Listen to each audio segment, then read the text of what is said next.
શહેરના તરસાલી ખાતે આમ આદમી પાર્ટી દ્વારા કાર્યકર્તા સંમેલનનું આયોજન કરવામાં આવ્યું. કાર્યકર્તા સંમેલનમાં મોટી સંખ્યામાં આમ આદમી પાર્ટીના કાર્યકરો ઉપસ્થિત રહ્યા હતા. ખાસ કરીને આગામી દિવસોમાં મહાસંમેલન યોજાવા જઈ રહ્યું છે અને સાથે સાથે આગામી સમયમાં ચૂંટણી લખતી વખતે વિવિધ કામો પ્રજાના વચ્ચે જઈને કેવી રીતે નિરાકરણ લાવવા તે માટે પણ સંમેલન યોજવામાં આવ્યું.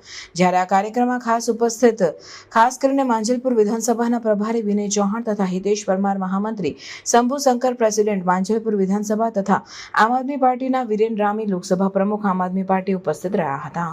વડોદરાની અંદર થોડો વરસાદ પડે તો શું થાય છે? થાય છે ને.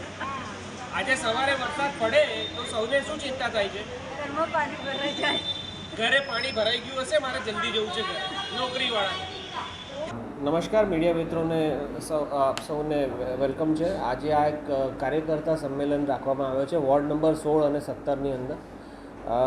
અમે એક મોટું મહાસંમેલન કરવા જઈ રહ્યા છે વડોદરા શહેરની અંદર. અને વડોદરા શહેરની અંદર આમ આદમી પાર્ટીની જે ચૂંટણીનું જે બ્યુગલ છે એ ફૂંકવાનું અને લોકોની અંદર અમારી જે એક્ટિવિટીઝ છે એ બતાવવા માટે અમે વડોદરા શહેરમાં એક મોટું મહાસંમેલન કરવા જઈ રહ્યા છે 8 તારીખે. તે માટેની તૈયારી માટેનું અમારું આ સંમેલન છે, જેમાં વોર્ડ નંબર 16 અને 17ના જે કાર્યકર્તા છે, એક્ટિવ કાર્યકર્તા છે અત્યારના, એ લોકોને અત્યારે અહીંયા બોલાવીને રણનીતિ અને એમની જે જવાબદારી છે એ સોંપવા માટે અહીંયા બોલાવવામાં આવેલા છે.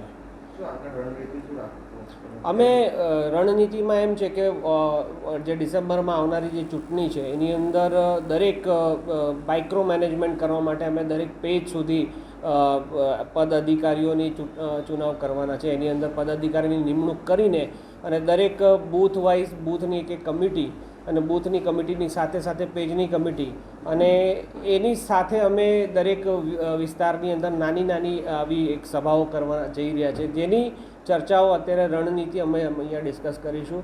અને અમારા મહિલા સંગઠન પણ અમે નાના માઇક્રો મહિલા સંગઠન બનાવવા જઈ રહ્યા છે.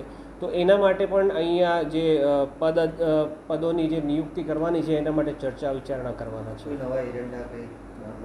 જી, નવા એજન્ડામાં એમ છે કે દિલ્હીની અંદર તમે જુઓ છો કે આજે એક સાફ કરીને અમારું જે CYSSનું રીલોન્ચ થયું છે.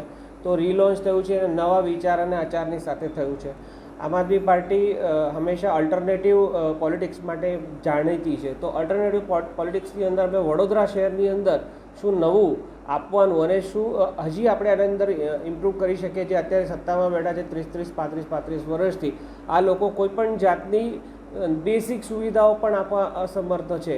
જ્યારે આપણે દિલ્હીમાં જોયું, પંજાબની અંદર જોયું કે નાની સિવિક સેવાઓ માટે જે કર્મચારીઓ છે એ ત્યાં આપણને ઓફિસની અંદર ધક્કા ન ખાતા એ કર્મચારીઓ આપણા ઘરે આવીને એ સેવાઓ આપે છે.